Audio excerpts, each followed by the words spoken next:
ఆస్తి ఆ స్థాయి మూలంగా వాళ్ళకి ఉన్నటువంటి పరపతి అట్లాగే ఉంటుంది. దాన్ని గమనించి అవి దెబ్బ కొట్టారు వీళ్ళు. ఆక్రమించుకున్న ఆస్తులు ధ్వంసం చేయటం కానీ, గ్యాంగ్స్టర్స్ని కాల్చి చంపడం కానీ, అత్యాచారాలు చేసిన వాళ్ళని కాల్చి చంపడం కానీ, లేకపోతే హత్యలు చేసిన వాళ్ళని కాల్చి చంపడం కానీ, ఇది చేసింది, చేస్తున్నది కూడా ఇప్పటికి కూడా. నిన్నగాక మొన్న 3 సంవత్సరాల మైనర్ బాలికని రేప్ చేసినటువంటి 22 ఏళ్లని కాల్చవతలు పడేశారు. లేదంటే మోకాళ్ళ మీద కాల్చి చేసి వాళ్ళని కథలు లేకుండా చూడటం, ఇట్లాంటిది గ్యాంగ్స్టర్స్ వాళ్ళంతటి వాళ్ళు భయపడిపోయి లొంగిపోయే పరిస్థితి సృష్టించారు. అది ఓ తరహా ఆటవిక రాజ్యం నడిస్తే దాని నుంచి కాపాడబట్టం. ఇక్కడేంటి, ఆటవిక రాజ్యం మనం నడుపుతున్నాం. దొంగ కేసులు పెట్టడం, తప్పుడు కేసులు పెట్టడం.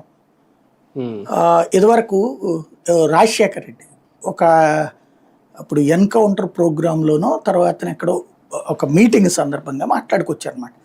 ఎవరు అడిగినప్పుడు మీది ఒక రాక్షస రాజ్యం అంట కదా, మీ మీద 100 కొద్ది ఇది 10ల సంఖ్యలో కేసులు ఉన్నాయంట కదా, క్రిమినల్ అంట కదా అన్నటువంటి.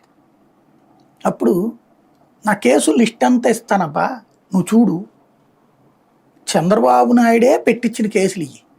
అందులో ఏందో తెలుసా, బ్యానర్లు లాగారని, లేకపోతే ధర్నా చేశారని, అంటే ప్రభుత్వ కార్యాలయాలని అడ్డుకున్నారని, ప్రభుత్వ ఉద్యోగులని, ఇవి అంటే యాజిటేషన్ చేస్తాం ప్రతిపక్షంలో ఉన్నప్పుడు.